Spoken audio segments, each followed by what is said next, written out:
Welcome back to the Dynasty Dive, a scramble drill show where myself, Ben Watts, and Landon Davis, we talk about Dynasty football during the season. We love it. That's how we like it. That's how we like it. Love it. Not a lot of people talk about a lot of Dynasty during the season. There's a few, and I hate that. There's a few shows out there that I enjoy them that talk about it, but I hate it kind of goes to the wayside because everybody focuses on redraft, your weekly rankings, daily fantasy, which is fun. It's fine. It's not Dynasty though. Yep. Dynasty is just a different animal. Yep. Landon, how are we today? Doing good. We're doing good. My job, not going to get into all of it, but it's a very busy October. That ends tomorrow, thank goodness.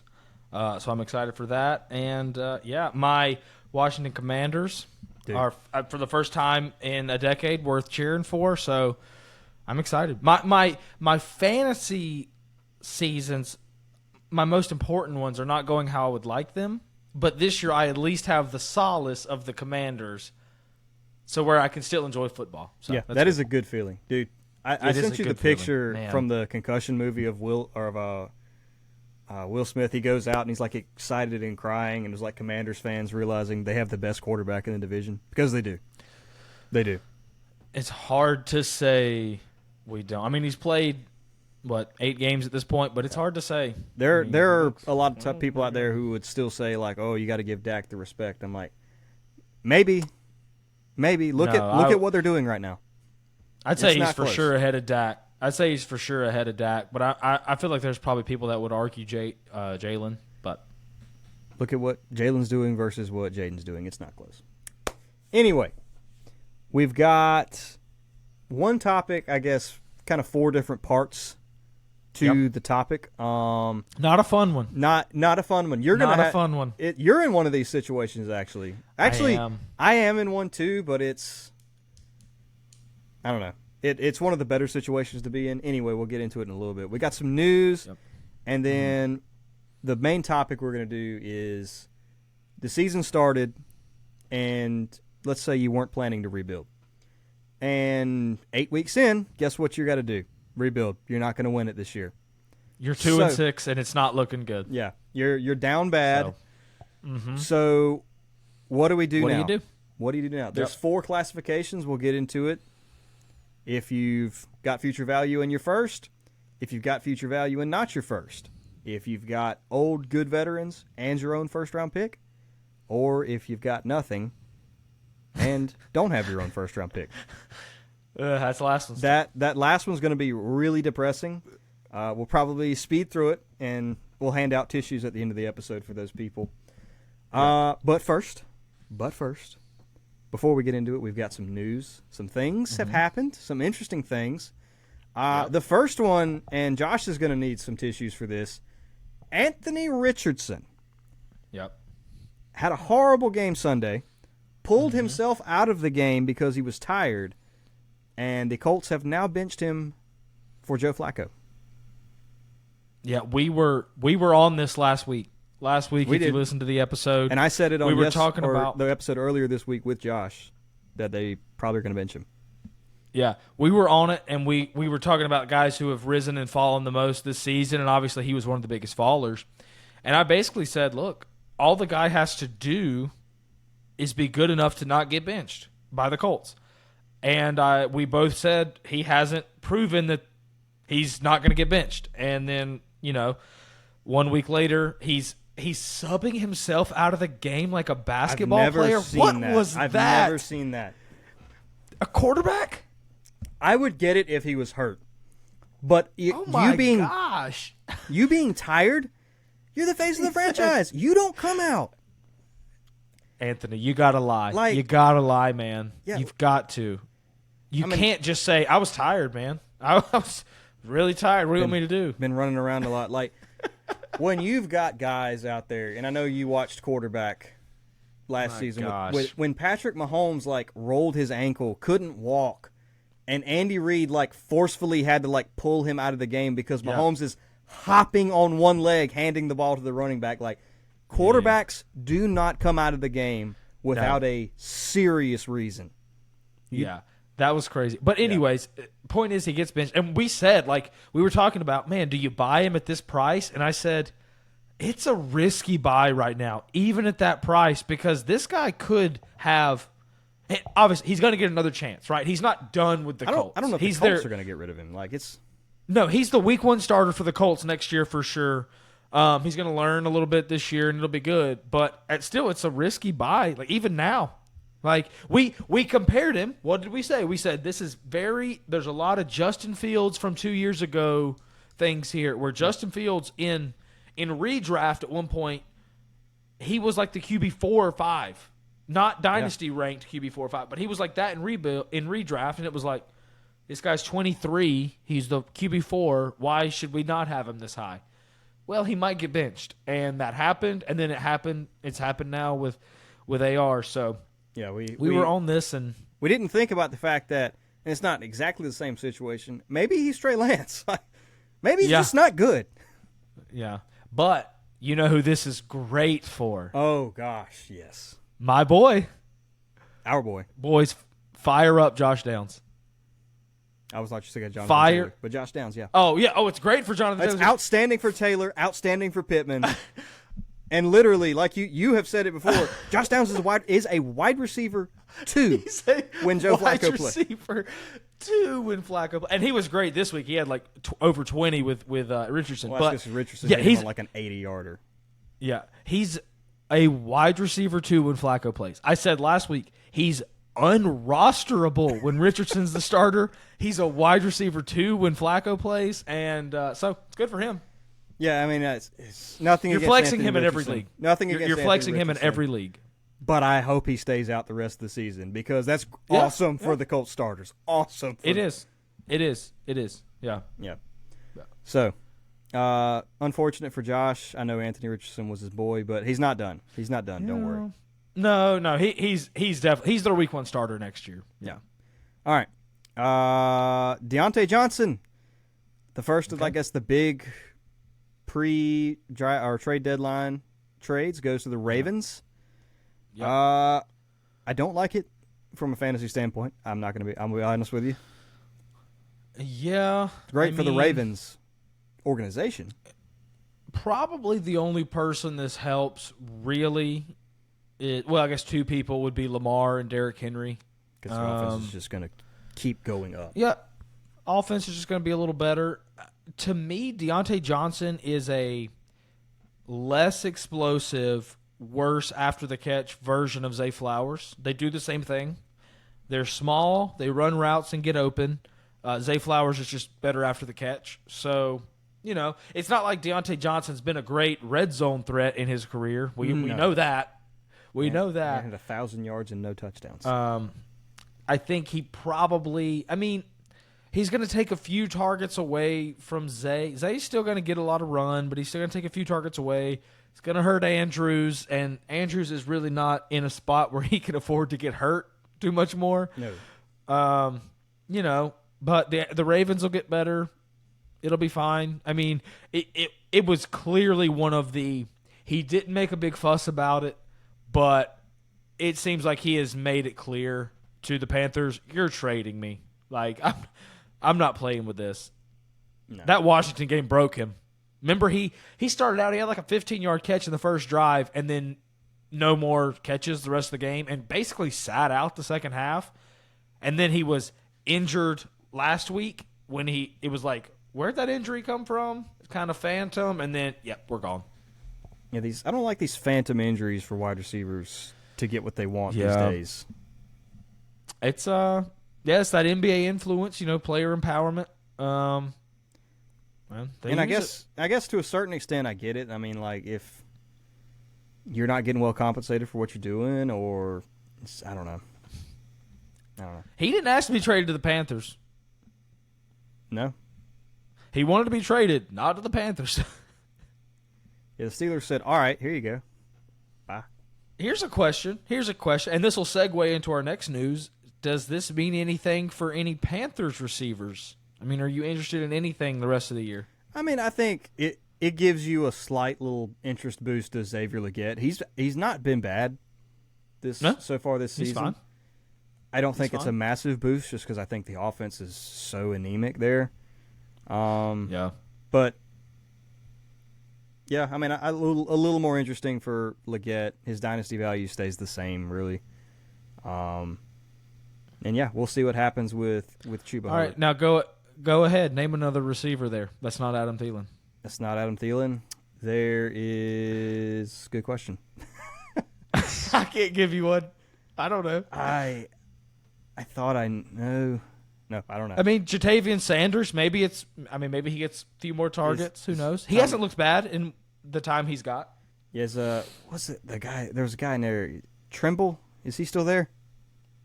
That was a tight end, I'm pretty sure. He was a tight end. I can't remember. I'm pretty sure Trimble. I can't remember. It doesn't matter. No. It does not matter. On the just thought exercise. Yeah, a little better news for the Panthers. There is another guy who don't know if he's going to be playing, but he's practicing in full. Jonathan Brooks. Yeah, I'm excited to see him. Very excited to see him. Yep, and we've been mentioning him. Yeah, we've been mentioning him for weeks. I mean, any league where you're counting on him to come in and be a league winner, I don't love those chances. This is more of a I want to see him in action type thing. I don't know how much work he gets. Yeah, I don't know how much work he gets. From a dynasty perspective, we're both very excited about him. So, yeah, we'll see. And again, I've said it before, I'll say it again. With how good Chuba has been in this offense, seeing how Chuba has been his whole career where he's never really been that impressive. I remember like McCaffrey's last year in Carolina, Chuba was there. And when McCaffrey was hurt, McCaffrey was putting up 23, 24 points a game. And then Chuba would come in and have like 9. And it was like, oh, this guy's just terrible. Like he's just not – he's terrible by NFL standards. Because if one guy's putting up 23 and you come into the same situation and put up 9, that ain't great. So he hasn't shown the ability to be great in his career. And then this year he is with this new offense. Yeah. So I mean, I think gives me a lot of hope for Brooks going forward. I think he's a good player, Chuba. Not like – he's not a world beater by any means, but I do think he's a good player. We'll see. Another guy practicing in full. This guy we know is going to play. I'm very excited about this. You're very excited about this. T.J. Hawkinson is officially back, boys. Yep. He is going to play on Sunday, and I couldn't be more excited. T.J. Hawkinson is one of my favorite tight ends. Yeah, he's a lot of fun. And our concern for him was obviously going to be coming off an injury, which admittedly is less of a big deal for a tight end as opposed to a running back. But our concern from him was, how's this offense going to look? Like, this was in the offseason. We're like, man, we were really concerned about Jordan Addison, which, I mean, maybe we were right about that one. But we were like, how's this offense going to look? And it's looked better than we thought.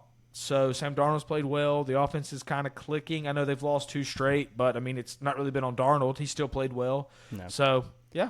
I'm excited to see Hawkinson back in action. They lost Tristan Darisaw, but they also just traded yesterday for Cam Robinson. So traded for Cam Robinson. That'll help. That'll help like ease that transition, I guess. For sure. I mean, obviously the offense flows through Justin Jefferson, but there are very few tight ends that are the engine to their offense. So, yeah, and he is. Yeah, or he's that type of player. Obviously, JJ's there, but he's that type of player. Yeah, I'm very, very excited to see him back in the lineup. Yeah. Last bit of news before we hop into the main stuff: Stephon Diggs, RIP, torn ACL. It sucks for him. Going into the unrestricted free agent this offseason. There's going to be unrestricted a few very interesting names that are unrestricted free agents this offseason. T. Higgins will be one. Stephon Diggs will be one. Chris Godwin will be one. There's going to be some names at wide receiver. I don't know how many re-sign. We'll see. Yeah, and I mean, I hate it. 2 of those guys are out for the rest of the year. So that's obviously going to hurt their market some. It's honest. I mean, I hate to look at it even from this angle, but it's good for T. Higgins. Like he's going to be the healthiest guy. Oh, T. Higgins is going to get a large bag of money this offseason from somebody. Yeah, But I do. You hate it for Diggs. Hate it for the Texans. But, that's how these things go. Nico's coming back soon-ish. I heard one more week, and he's probably going to be back. I mean, Nico was already sky high in rankings, Dynasty and redraft. Yeah, so this does not affect him. Does he change? It doesn't affect him. It does affect Tank Dell. Tank Dell gets a massive jump. Massive jump. Did you watch him last year? Yeah, he's a good player. He really had been affected by Diggs. Like, he really did. Just the amount of volume he was getting. So he still flashed a few times, but he gets a huge jump, obviously. Yeah. Yep, great for him. Yep, coming into the offseason, we weren't sure which one was going to be the alpha. And obviously it's turned out to be Nico, but it's not like Diggs stopped being a great receiver either, so it definitely hurt Dell. Right. All right. The main event, what we're here to talk about. We are here to discuss accidental rebuilds. I wasn't planning to rebuild this year, and guess what? At 2-6, 1-7, I've now got to hit the panic button. What do I do now? Yeah. What do I do now? Len, let's start with probably the rosiest outlook. Okay. I'm actually kind of in one of these. We've actually talked about the team that I'm using this in on the episode. And I've got another one that's kind of in a similar situation where you've got some young studs, you got some building blocks, you've got your own first-round pick, so even though the season's not going that great, I know I've probably got a top 5 pick sitting right there, which is going to only go up in value. So I guess what's the advice? What are we thinking? Obviously, it's not worst case scenario here. You're like, it sucks you're not going to win this year, because that's really what Dynasty is in the end. You want to win the championship, but you're definitely probably most likely going to have a shot at it next year. So what are you looking to do as a team where I've got maybe Marvin Harrison Jr., who's not producing where we thought he would be, but he's great. You've got like a T. Higgins on there who's been banged up, but we know he's going to be good next season, and I've got my first. What are you looking to do with those teams? Yeah, maybe you have Jonathan Taylor, and he's missed several weeks. Maybe you have whatever it is. These are teams that have a lot of future value, and you still have your first. So if this is you're basically kind of business as usual. There's not like a specific archetype of player I'm trying to go get right now. These other categories we have, I'm going to outline the archetype you want to go after. This, you're basically just going for value wins.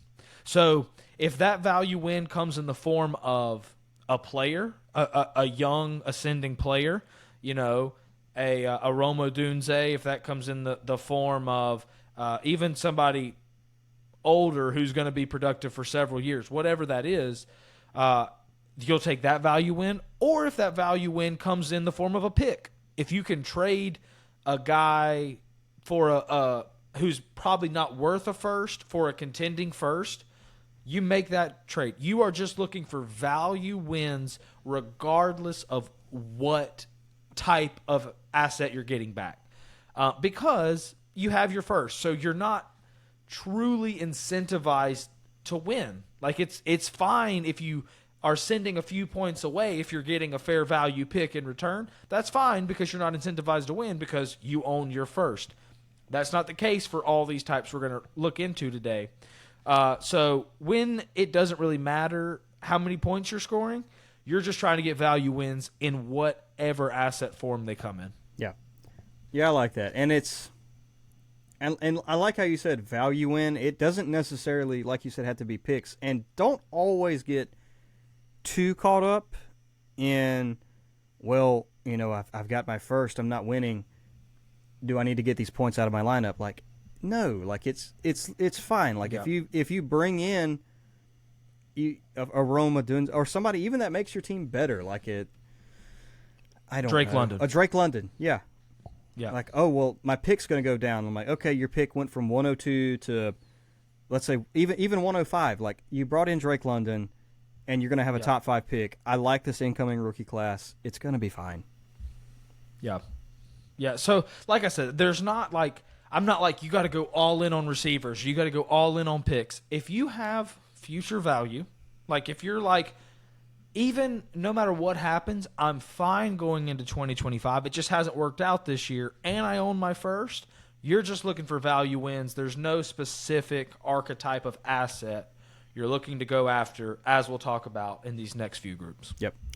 So do we need to spend any more time here? I mean, it's like you said. No, that's enough. Yeah. You're not making any drastic changes. Right. Hold the course. And this isn't the worst place to be in. Yeah.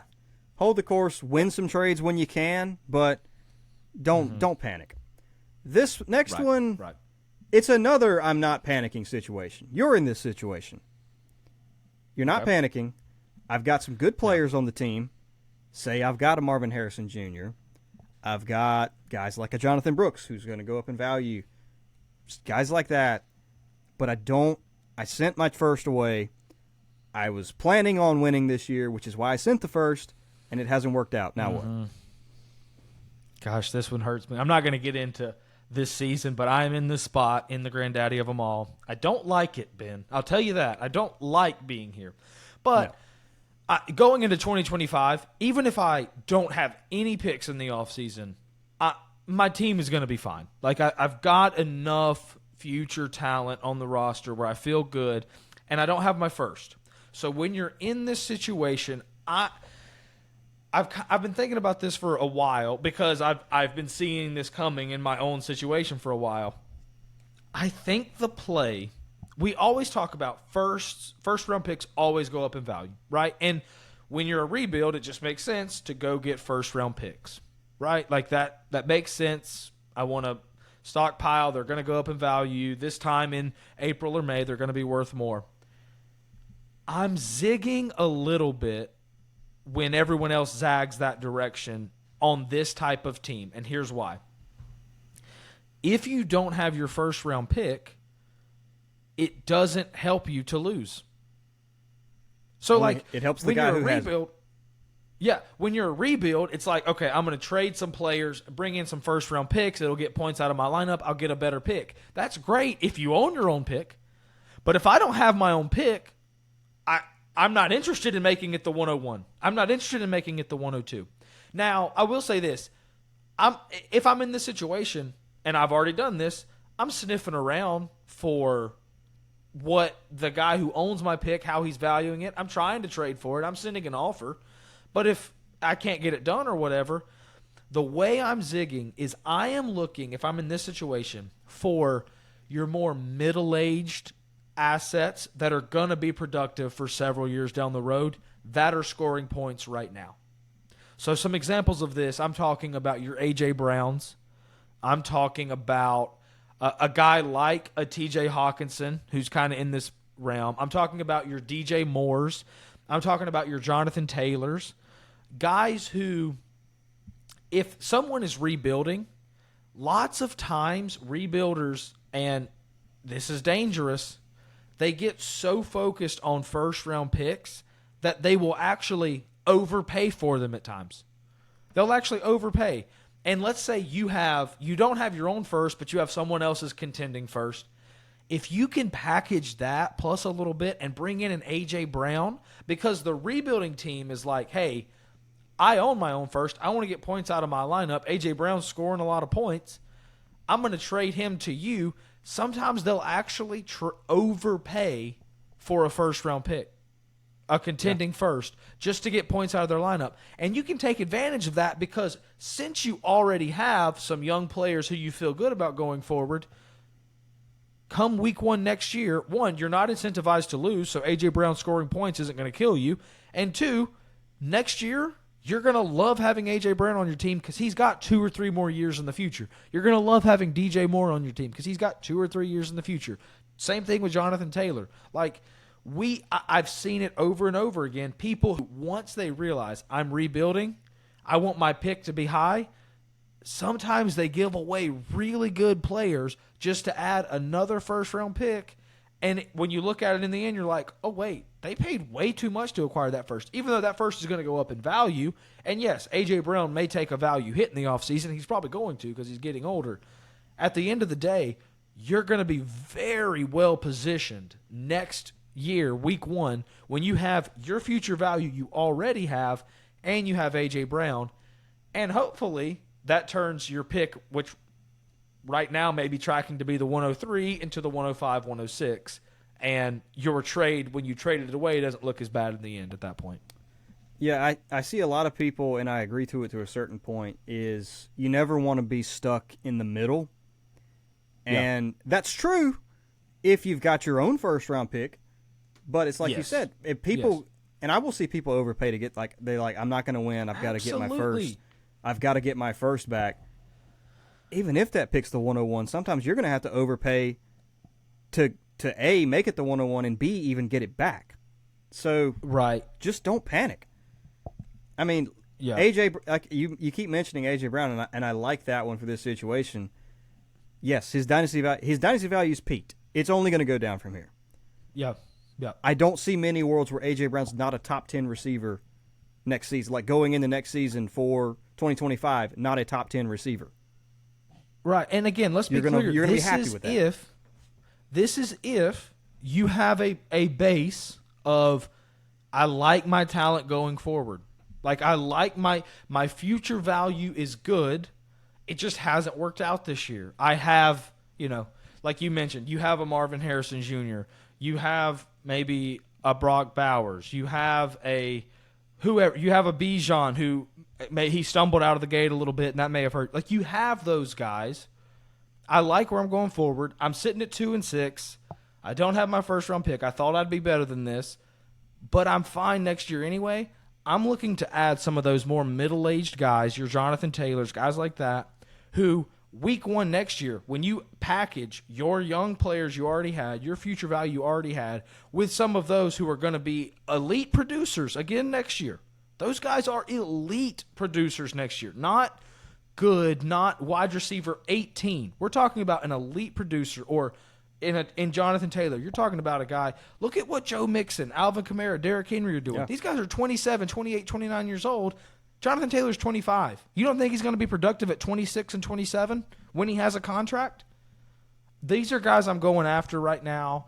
I think those could be players who, one, help your first round pick's going to, go up, as in go from the 103 to maybe the 106. Which the guy who has your first, if he sees AJ Brown go on your roster, he's going to be very angry. Right. Yeah, he's like, and again, I'm counting on that being the 103. Right. And I'm not saying go out there and trade for Derrick Henry and Mike Evans. I'm not saying that. I'm saying if you want to be spiteful, you can. Right. Yeah. But I'm saying, if you want to be spiteful. But no, I'm saying go out there and get, go get these guys who are middle-aged when it comes to football, but still really productive and have 2 or 3 years left. They're not about to hit a cliff. Especially if you like the future value that's on your team. I think I'm kind of zigging while everyone else is trying to zag. I haven't got any deals worked out in the granddaddy of them all yet, but I think I will. Yeah, I mean, we don't have to go through the whole team, but like some of the players we've mentioned in this are on your team. Like, you've got Marvin Harrison. I think he's great. I'm not worried about him next year. He just hasn't been what we thought he would be this year. You've got a Chris Olave. I had him and Olave leave the game and combine for -1 1 week because of they left the game in the first quarter. Jaden Daniels has left the game in the first quarter. Jonathan Taylor left the game early and he missed several weeks. Like, it just hasn't worked out. Hasn't worked out. The week Trey McBride misses, I have to play Kyle Pitts. He gets 0 points. The week I have to play him. Like, it's crazy. It's just been a disastrous year. But yeah, if you're in this situation, obviously check in on first round picks. It never hurts to have them. But if I can't get my first, I'm fine with adding these middle-aged guys who are going to be productive for a few years because obviously a contender is not going to want to trade these guys. But hard rebuilds are. Let's say you're a hard rebuild and the only thing in the world you have. Let me think of another example of this. The only thing I was going to say Diggs, but he just got hurt. Like, you have one asset and that's it. Is Saquon Barkley. Now, Saquon, you're going to have to pay a little more for because of how good he's been. Yeah. That's a championship winner sitting right there. Yeah, that's a championship winner. But, like, somebody in that vein, like, I'm fine with loading up on those guys. Yeah. All right. So let's do these kind of get progressively worse. You're good if you got future value in your first. You're good if you've got future value even in not your first. Things are a little dicier with the third archetype of I've got my own first, but the guys outside of that, I've got a lot of older guys. I got Mike Evans on my team. I've got Devontae Adams on the team. I've got Ramondre Stevenson on the team. And it has not worked out this year. I've got my own first. I'm not winning games. Now what do I do? So with this group, probably the only people you're going to be able to make deals with are hard contenders, right? Because when we talk about this, we're talking about veteran players. So a good example of this, of like a veteran player who you were counting on to be really good, it just hasn't worked out, a Devontae Adams. Yeah. Right? Like a guy like that, or any number of running backs, right? Like veteran players who you're counting on, even guys who have been productive. Let's say you've got Joe Mixon. He's been great, but everyone else on your team has just not worked out for whatever reason. This is if you have your first, right? That's what we're talking about? Yeah, you have your first-round pick, okay, but everybody else is old. Right. You were hard contend. You're probably only going to be able to make deals with hard contenders because rebuilds or middle-of-the-pack teams are just not interested in 28-year-old running backs and 30-year-old receivers. They're not interested in Tyreek Hill. I don't want Alvin Kamara and Mike Evans. I don't want them. No, they're not interested in Tyreek Hill. They're not interested in Mike Evans. That's exactly right. So what are hard contenders usually willing to trade? Two things. They're willing to trade picks, and they're willing to trade guys they were counting on to be productive that have just not been. So I'm thinking of guys like Jalen Waddle. He's a perfect example of someone I'm trying to target if I have this type of team. If I have my own first, because Waddle he's really been bad. Like he really has just not produced. Now, most of that has been Tua's out, but even with Tua, I think he had in half point, he had 10 points week 1, and I think he had 7 this week. So, I mean, he's not been producing highly. I guarantee you contenders are very frustrated with him. Oh, yeah. I guarantee you contenders are very frustrated with how Caleb Williams has looked. And I'm not saying go after him. I'm saying go after Rome Odunze. Rome Odunze is a guy who I'm sure contenders are man, he was drafted in the top 10. He's going to be great. And even though Keenum was there, even though DJ Moore was there are guys counting on him to be good. I'm going after Rome Odunze. And then I'm going after picks. If you can package a couple producing assets to get a contending first, those are the deals you're looking to make here. Where if you have a complete future value team, you're not really looking to make those deals because you probably don't have that many Mike Evans on your team. You probably don't have that many Alvin Kamaras on your team. This is for guys who you were just full content and it just hasn't worked out for whatever reason. If I can package together some things, I would prefer to package 2 producing assets to get a first rather than sell them separately and get 2 seconds. Yeah. I prefer those deals. Well, those are the ones. I'd rather have the first. Well, those are the ones too. You do have your own first. So you've got that safety. I'll send the 2 producing axes. Give me the late first. I'll take a shot there, and that pick just went from the 103 to the 102.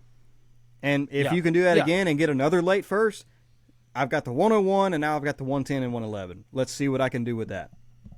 Yeah, if you're picking up a theme in this episode is if you own your own first, man, that's just such a big deal strategy-wise because it opens you up to be able to trade for picks or players. Whereas if you don't have your first and you're not getting your own first back, I'm kind of more interested in players than picks. Yeah, and maybe I was going to say, sorry, go ahead.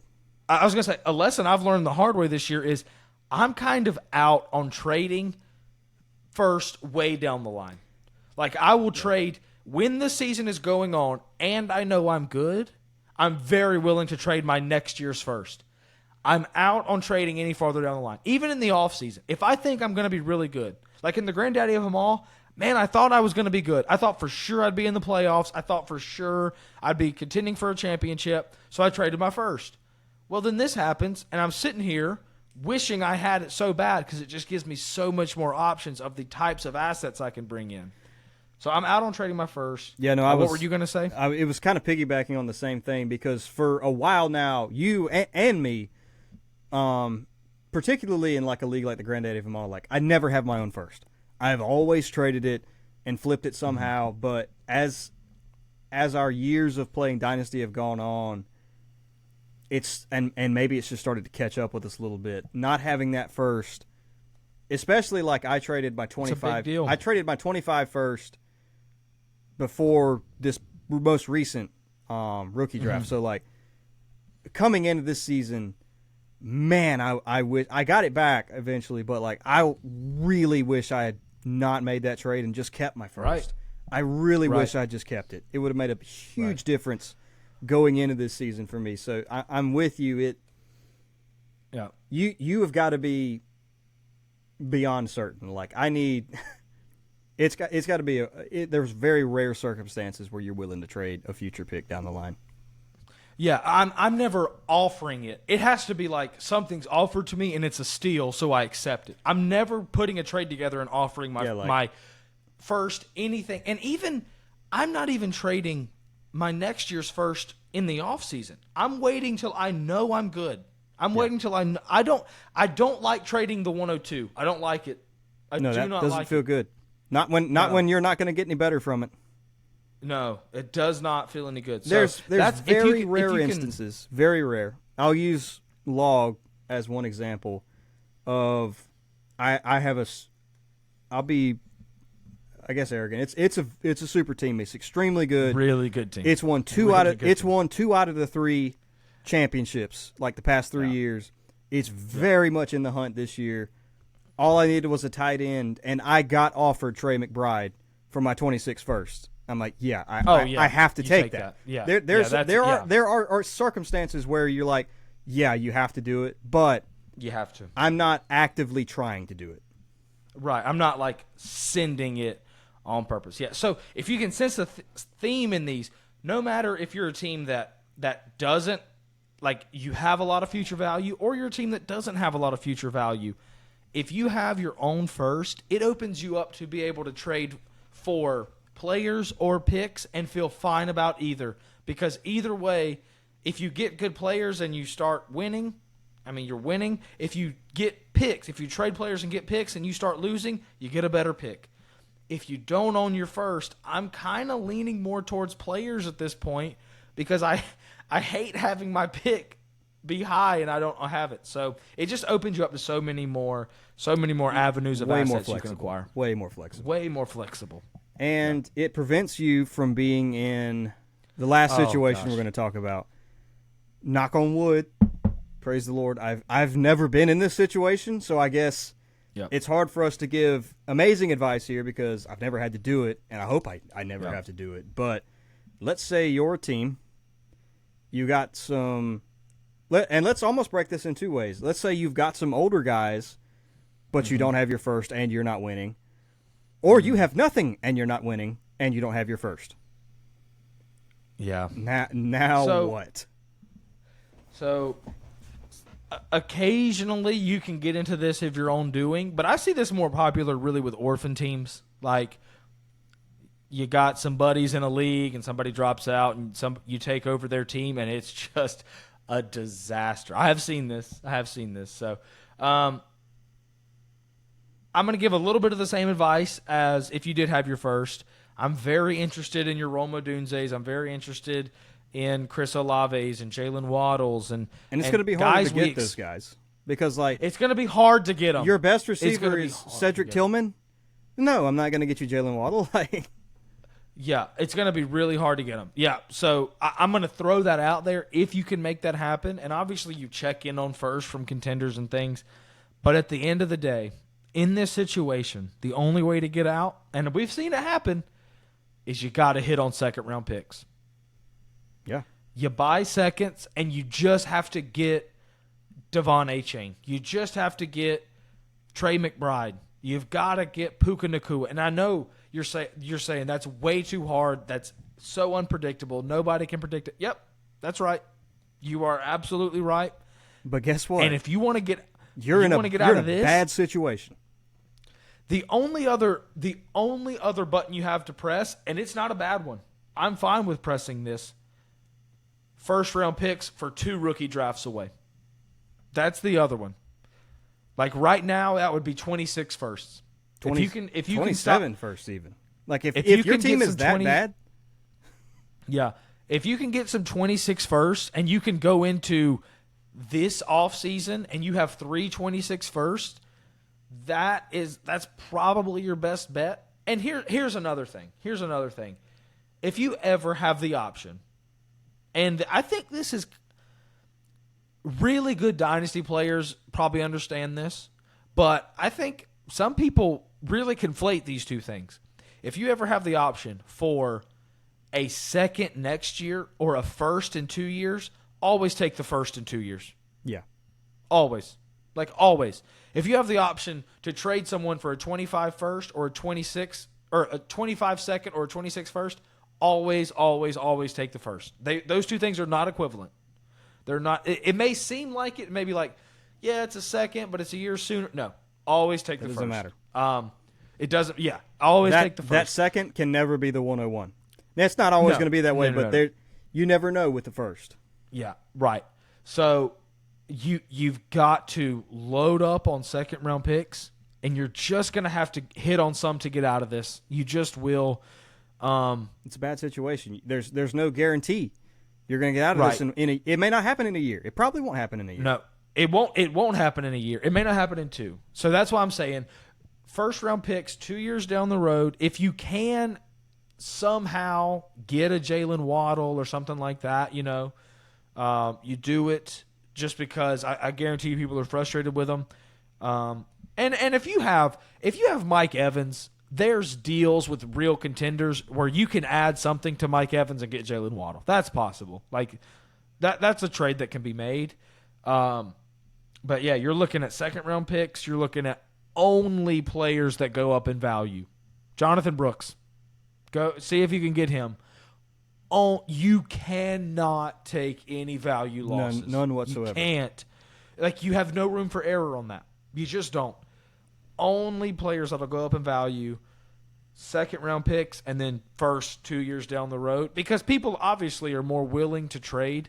I know I just said I'm out on trading first round picks multiple years down the road.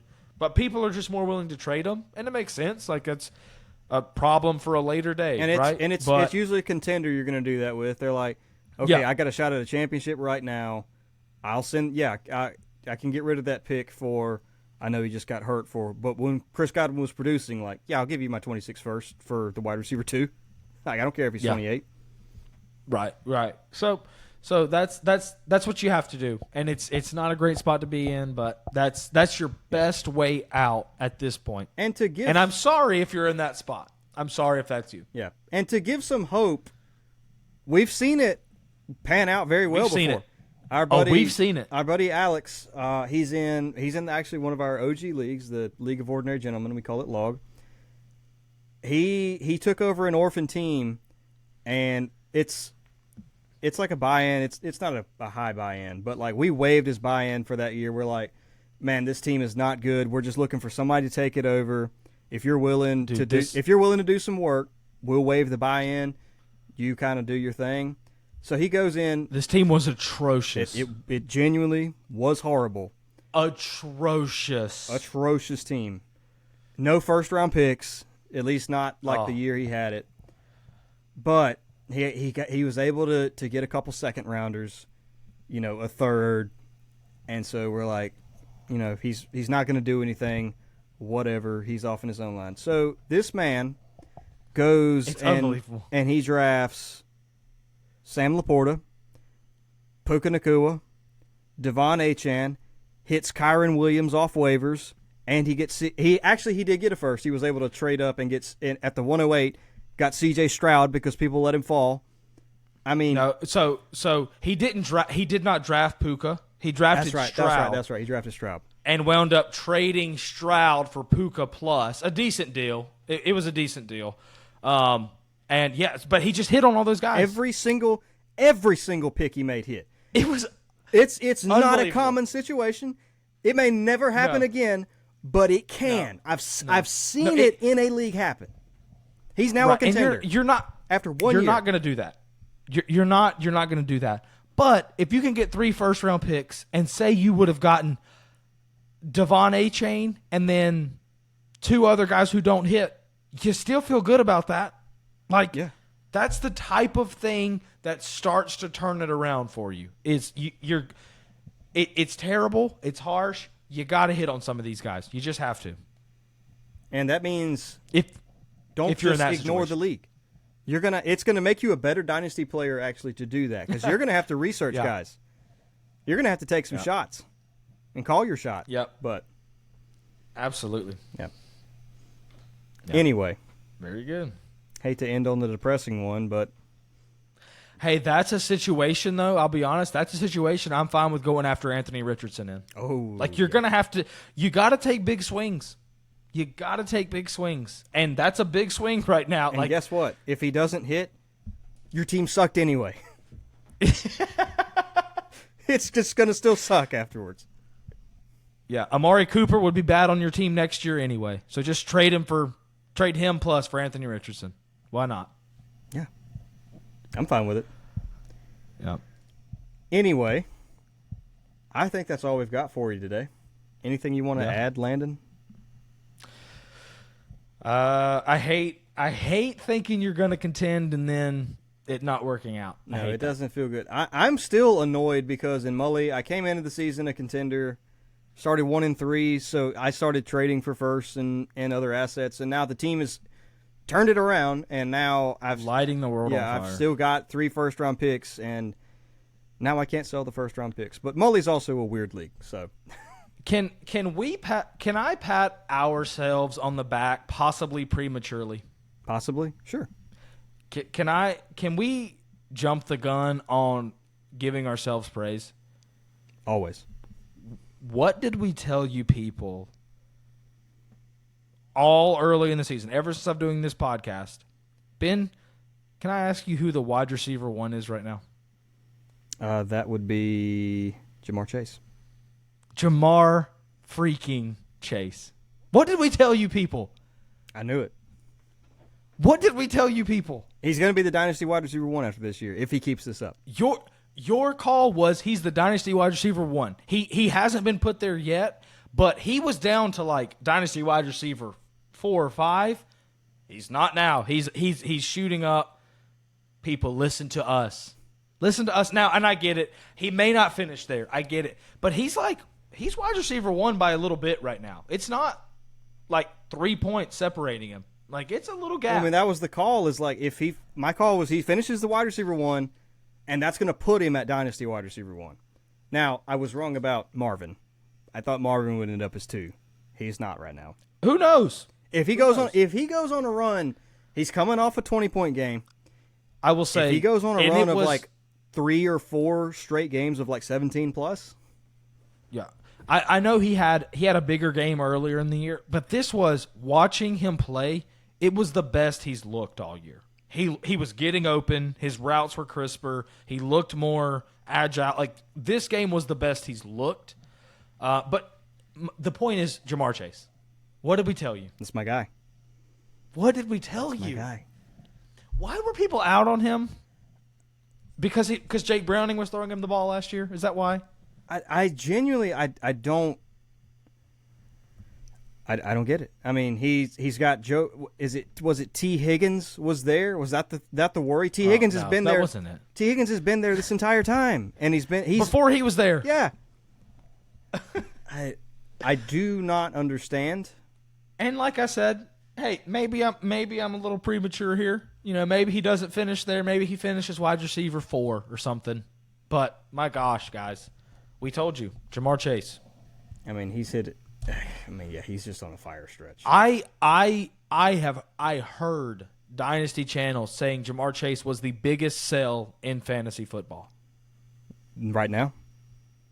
No, like at the beginning of the season. At the beginning like of the season started. Oh, my gosh. Yeah, he was like wide receiver 4 or 5. That's a buy at Jamar Chase. No, they were saying, oh, there's places he's still going wide receiver 2. Sell him. Sell. They said he's the best possible down tier candidate. And in 12-team leagues, I love down tiers. I love a good down tier. But Jamar Chase, if you were buying him at that price, you feel good. I mean, it's hard to go super far up, but you can go up from 4 to 1. Yeah, and you can jump some quarterbacks. Like there was obviously a lot of quarterbacks ahead of him. You can jump some quarterbacks at that point. Obviously, Jaden quarterbacks are coming. Has jumped him. Kind of coming down rankings. They are. It's kind of a crazy conversation. It's like Justin Jefferson might be like the 105 in startup leagues next year. Like he is. Oh, for like sure. 104, 105. Sure. That's pretty. For sure. Yeah. But yeah, Jamar Chase. That's. I just want to get that out there. Like, even if he doesn't finish as the wide receiver 1, people were like, really? You think that's possible? Well, we're halfway through the year, and it looks real possible. Do we forget that? I hate Zach Taylor, but Joe Burrow is his quarterback? How many other better quarterbacks are there in the NFL than Joe Burrow? You can count them on one hand. I've heard of him. I've heard of him. It's maybe 2? Yeah. Let's look at this. So in full, I know he's the half point. Yep, he's the full point wide receiver 1 as well. He just is the wide receiver 1. Uno sitting and at he had, and he had 20 points in the first 2 weeks combined. Since then, 30, 18, 41, 12, 17 and a half, 20. You're welcome, folks. He's that guy. He is. I hope you listen to us. I hope you listen to us. Anyway, I think that's all we got. If you enjoyed the episode, leave us a like, leave us a comment, leave us a review on YouTube, Spotify. Haven't checked the Instagram. Josh is usually the main guy on that. Probably hasn't posted, but we all know why. Probably not. We all know why. Probably not. I think we should make it a reoccurring theme on this episode that we just trash Josh at the end of it. I'm fine with this. I think it would get better views. We need some controversy. My gosh. We need some controversy. The Dodgers just tied it up at 5. It was 5-0. Well, on that note, we're going to go watch the World Series. My gosh. Have a good one, guys. Have a good one.